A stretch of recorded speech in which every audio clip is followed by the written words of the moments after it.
holidays, deserted beaches and cancelled trips, the COVID-19 pandemic has thrown Europe's tourism industry into chaos. Will we be able to go on holidays this summer? Will Europe's tourism sector survive the pandemic? And what is the EU doing in all of this?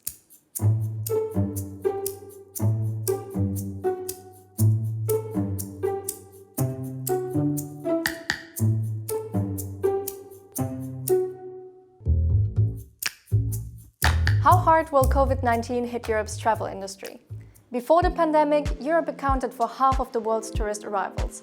The EU's tourism sector accounts for 10% of the EU's economy, with nearly 3 million businesses, 90% of which are small and medium-sized enterprises, and more than 27 million people holding jobs in tourism. The economic situation is particularly severe for southern European member states, such as Spain, Portugal, Italy and Greece, that are highly dependent on tourism. The UN's World Tourism Organization predicts that international travel could face a 60 to 80% decline this year alone. Between 100 and 120 million jobs in tourism are at risk globally as a result of the collapse in demand for international travel. How hard the health crisis will ultimately hit will also depend largely on when countries ease restrictions, whether there is a second wave, and how governments and institutions manage to support the sector. How does the EU plan to rescue Europe's tourism sector? Businesses and workers already benefit from EU measures taken in response to the crisis, including liquidity support, fiscal relief and easing of state aid rules, as well as the temporary suspension of EU rules on airport slots to avoid empty flights.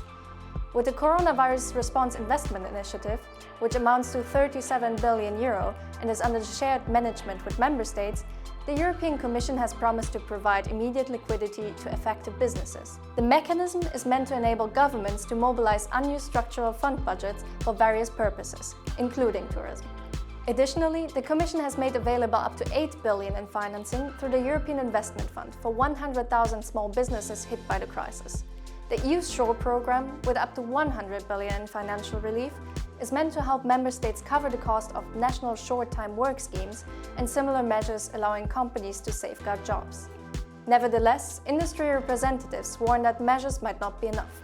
Many of these funds recovered for tourism are within the cohesion funds, and we know that the cohesion funds are pretty difficult to navigate in and how to find exactly the body. Also, the mechanisms are very different depending where you find the budget. Furthermore, there are also deep divisions whether the countries and their industries should receive loans or grants. When it comes to loans, I don't think this is going to be the solution forever. We need a competitive budget, creating innovation and, supported by digitalization and obviously green initiatives embedded in the Green Deal. So will we be able to travel abroad this summer?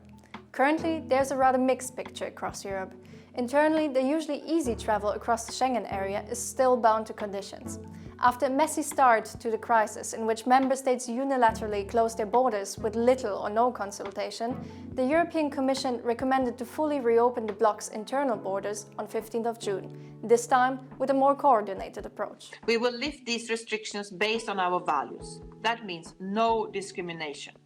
Member states cannot open borders for citizens from one EU country but not from others. Some member states, however, have already warned they might not be ready to open by the 15th of June. And as internal restrictions vary from member state to member state and between regions, it will be the health situation that might in the end decide the fate of travel. To protect travelers, the European Commission has published a tourism and transport package.